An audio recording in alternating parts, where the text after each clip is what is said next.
Hey everyone! How's everyone doing today? So today I am working on my Pick-a-Stick challenge for August. And here are the prompts. There are 10 prompts and one wild card in case you don't want to do one of the prompts.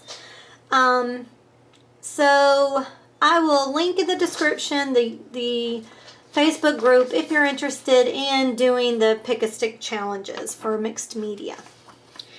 I've got my trusty old journal here.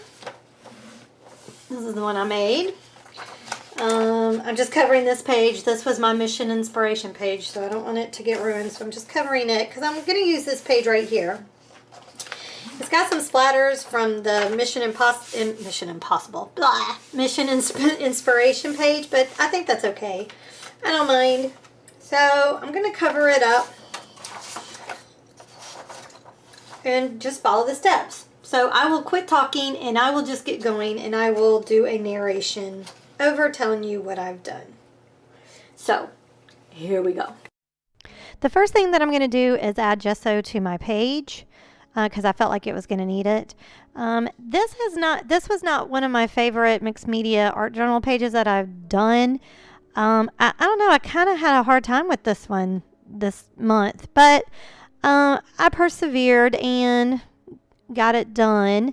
What inspired me was the total eclipse from today, and because I really did have a little bit of a block, and that's why it's taken me so long to do it. But I got it done, and so I moved on to step 1, which was to add paint using the edge of a card to make lines. And then step 2 I didn't do. I went to the wild card, which was to make a list, and it says don't look, really, don't look.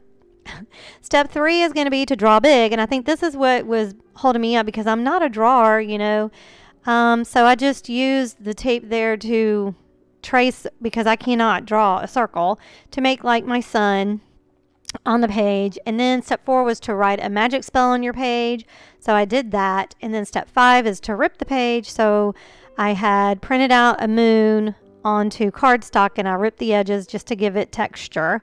Step 6 is to use water-soluble pencil, Stabilo pencil or crayon, and I used my pencils there to color in the sun.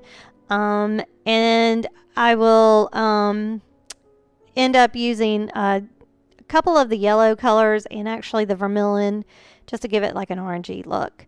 And then I will go around the sun that I drew with my Spectra Noir markers in yellow and orange, just to make it like the flames coming out when the eclipse happens, right? That's, if you really look, that's what happens in the eclipse.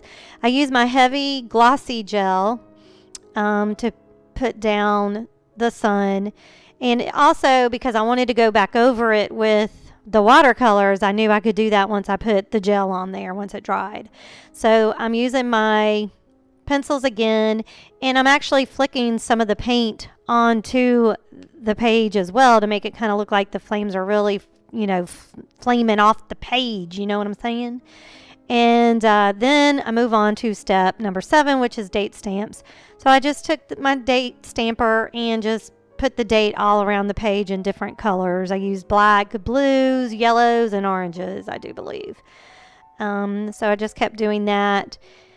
And then I actually used it on the edges of the sun to make it look like the flames were coming out as well with the yellow and the orange. And then I move on to step 8, which is to add a pop-up or a pop-out feature to your page. And I'll just add the moon after I ink it with some foam tape to make it come off the page. And then I move on to step 9, which is add an image with a homemade stamp, which I'm going to use bubble wrap and use white, titanium white acrylic paint to make like clouds in the sky.